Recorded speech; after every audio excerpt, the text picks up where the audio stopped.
بسا اوقات بہت سی محنتوں کا نتیجہ انسان دیکھتا ہے کہ ضائع چلا گیا. میں نے 10 سال محنت کی، حاصل کوئی نہیں نکلا. یہ ثمرات کیا ہیں؟ محنتوں کے ثمرات کا ضیاع.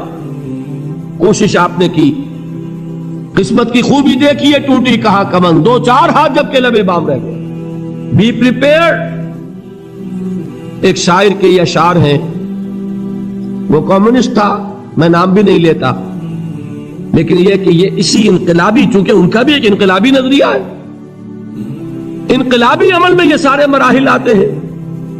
کوئی سیٹ بیک آیا، فرض کیجئے کوئی ناکامی ہو گئی، تو اپنے ساتھیوں کو دل بندھانے کے لیے یہ فصل امیدوں کی ہمدم اس بار بھی غارت جائے گی، سب محنت صبحوں شاموں کی اب کے بھی اکارت جائے گی. میرے نبی کے ثمرات کا جو لفظ یہاں آیا ہے، وَنَقْصٍ مِّنَ الْأَمْوَالِ وَالْأَنفُسِ وَالثَّمَرَاتِ، سب محنت صبحوں شاموں کی اب کے بھی اکارت جائے گی. دھرتی کے کونوں کھدروں میں پھر اپنے لہو کی کھاد بھرو، پھر مٹی سینچو اشکوں سے، پھر اگلی رت کی فکر کرو، پھر اگلی رت کی فکر کرو، جب پھر ایک بار اجڑنا ہے. ایک فصل پکی تو بھر پایا، تب تک تو یہی کچھ کرنا ہے. ایک مقصد ہے سامنے، انقلاب برپا کرنا ہے. ایک کوشش ناکام ہو جائے کوئی پرواہ نہیں، نیکسٹ.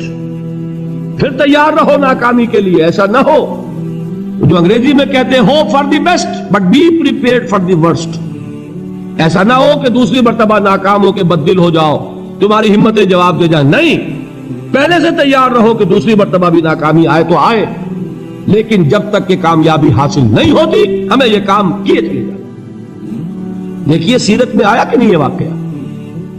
بدر میں مسلمانوں کو فتح ہوئی تو احد میں زک پہنچی کہ نہیں؟ 70 صحابہ شہید ہوئے کہ نہیں؟ اگر ان کی ہمتیں جواب دے جاتی تو گاڑی کیسے چلتی آگے؟ تو فرمایا وَلَنَبْلُوَنَّكُمْ بِشَيْءٍ مِّنَ الْخَوْفِ وَالْجُوعِ وَنَقْصٍ مِّنَ الْأَمْوَالِ وَالْأَنفُسِ وَالثَّمَرَاتِ. ہم تمہیں لازم آزمائیں گے، خوف کی کیفیت سے، فقر و فاقے کی کیفیت سے، بھوک سے، جان کے نقصان سے، مال کے نقصان سے، محنتوں کے حاصل کے ضائع ہو جانے سے. وَبَشِّرِ الصَّابِرِينَ، اور اے نبی بشارت دیجئے صبر کرنے والوں کو. الَّذِينَ إِذَا أَصَابَتْهُمْ مُصِيبَةٌ، وہ کہ جب ان پر کوئی تکلیف آئے، کوئی مصیبت آئے، کوئی آزمائش آئے، قالوا انا للہ وانا الیہ راجعون، وہ یہ کہیں کہ ہم اللہ ہی کے ہیں، اللہ ہی کی طرف لوٹ جانا ہے. یہ وہی انداز ہے جو میں نے فارسی کا شعر سنایا تھا آپ کو کہ سرے تسلیم خم ہے جو مزاج یار میں آئے. وہ ہمارا مولا ہے، ہمارا آقا ہے، اگر اسے یہی منظور ہے تو ہمیں بھی یہی منظور ہے. میں نے تسلیم و رضا کی بات کی تھی نا، آپ کو کچھ شعر سنائے تھے. ایک شعر اور سنیے، اور یہ کس کا ہے؟ محمد علی جوہر کا. ایک مرتبہ جیل گئے، ان کی ایک بیٹی جوان بیمار ہوئی، فوت ہو گئی. باہر چھوڑا انگریز نے، جاؤ بھائی دفن کر دو بیٹی کو. دوسری مرتبہ جیل گئے، دوسری جوان بیٹی اسی مرض میں مبتلا ہوئی. اب یہ جیل میں ہے، خبر پہنچی کہ دوسری بیٹی کے اوپر بھی اسی مرض کا حملہ ہوا ہے.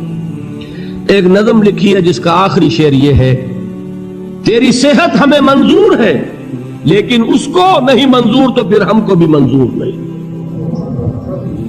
یہ ہے، جب تک یہ کیفیت نہ ہو اس میدان میں آدمی ثابت قدم نہیں رہ سکتا کہ میرے رب کو اگر یہ منظور ہے تو یہی مجھے منظور ہے، اور تیری صحت ہمیں چاہیے تو ضرور، لیکن ہمارے رب کو منظور نہیں تو ہمیں بھی منظور. راضی برضائے رب. وَبَشِّرِ الصَّابِرِينَ الَّذِينَ إِذَا أَصَابَتْهُمْ مُصِيبَةٌ قَالُوا إِنَّا لِلَّهِ وَإِنَّا إِلَيْهِ رَاجِعُونَ. نہ شود نصیب دشمن کے شود ہلاک تیغت، سر دوستہ سلامت کے تو خنجر آزمائے. اولئک علیہم صلوات من ربہم ورحمہ، یہی ہے وہ لوگ جن پر ان کے رب کی طرف سے عنایتیں ہیں اور رحمتیں ہیں. وَأُولَئِكَ هُمُ الْمُهْتَدُونَ، اور یہی ہے وہ لوگ جو کامیاب ہونے والے ہیں، ہدایت پانے والے، ہدایت یافتہ. اسی سورہ بقرہ میں ذرا آگے چل کر، یہ تو ہے 20واں رکوع، 19واں رکوع.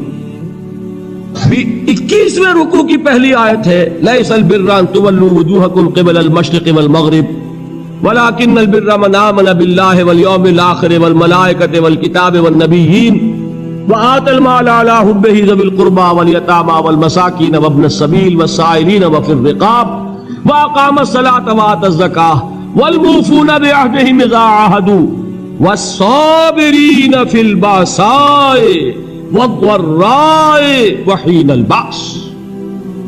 اب یہ آیت جو ہے سورۃ العصر میں جو مضامین آئے تھے سارے اس میں موجود ہیں.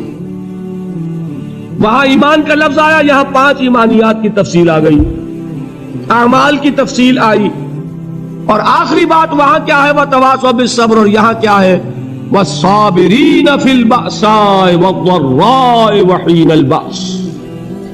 اور صبر کرنے والے، اصل نیکی ان کی ہے جو صبر کریں. کس میں؟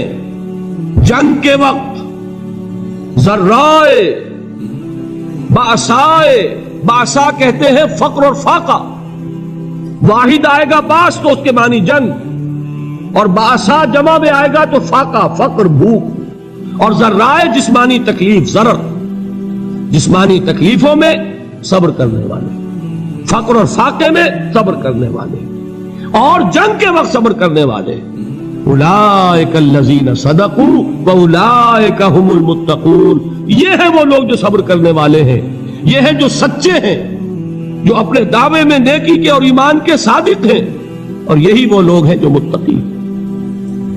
اگلی سورت ہے سورہ آل عمران، اس میں 2 لفظ آئے ہیں آخری آیت، یا ایھا الذین آمنوا اصبروا وصابروا ورابطوا واتقوا اللہ لعلکم تفلحون.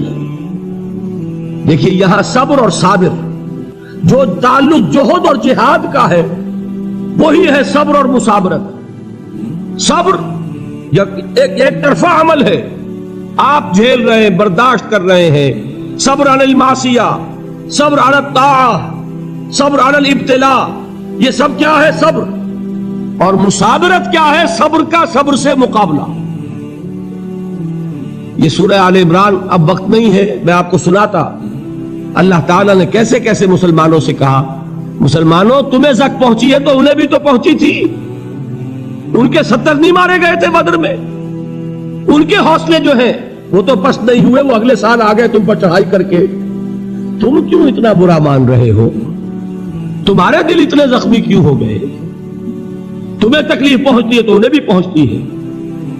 اپنی غیرت جو ہے ہمیں ذرا اس کا جائزہ لینا چاہیے. لوگ باطل نظریات کے لیے کتنی قربانیاں دے رہے ہیں، لوگ باطل چیزوں کے فروغ کے لیے کتنی محنتیں کر رہے ہیں.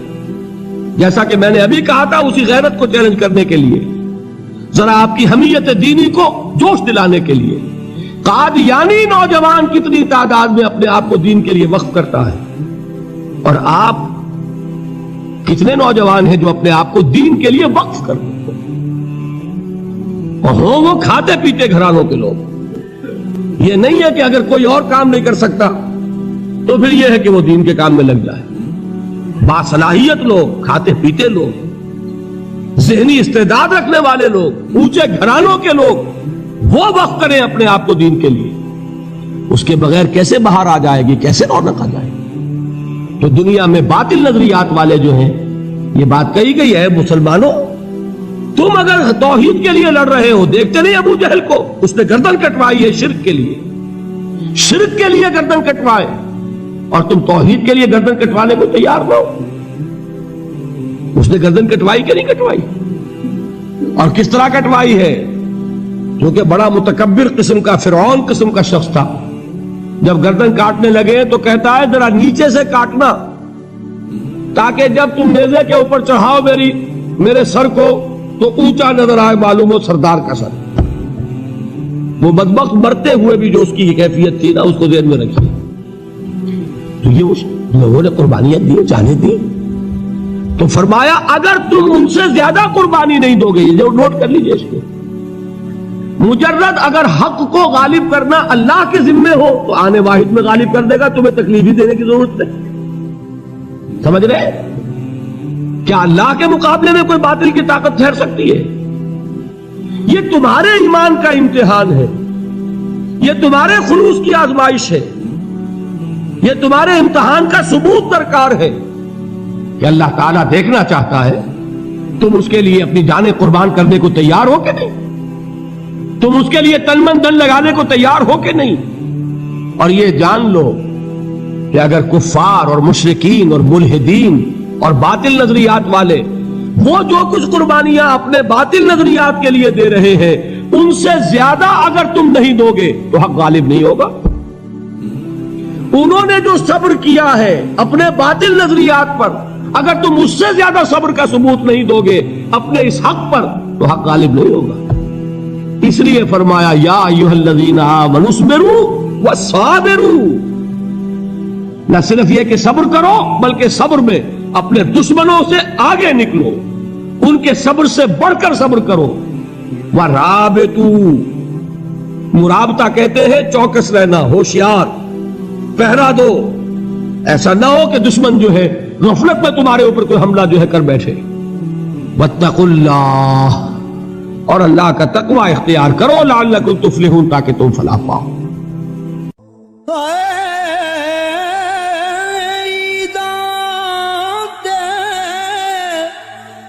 شب رات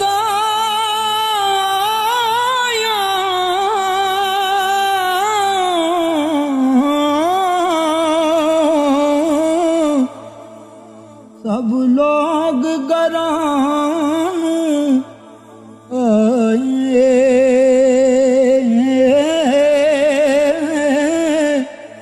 او نہیں آئے او پرت محمد جو آپ ہتھیں دفنا۔ عشق سرکار سے دل جس نے سنوارا ہوگا، اس کی قسمت کا بلندی پہ ستارہ ہوگا، اس کی قسمت کا بلندی پہ ستارہ ہوگا۔ عشق سرکار سے دل جس نے سنوارا ہوگا۔